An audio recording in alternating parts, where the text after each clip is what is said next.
How to turn on circle to search with Google. And this is basically a feature that was recently added not too long ago with Android 14 and Android 15. This is the Poco X7 Pro phone here, and here's where you can go to find this feature.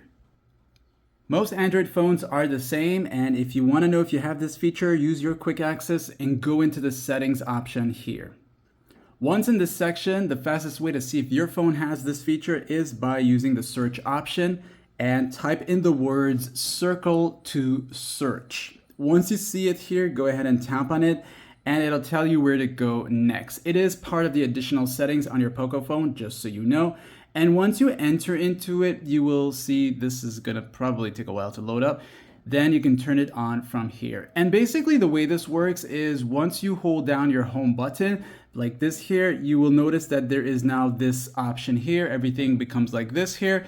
And while it's in this mode here, you can either take a circle like this, just make a circle in any area you want to, and it's gonna select that specific area and search for you what it has highlighted. It's a rather cool feature, and once you make use of it the cool way, you'll feel like a pro. And of course, if you don't like it, just come here and turn it off, like and sub.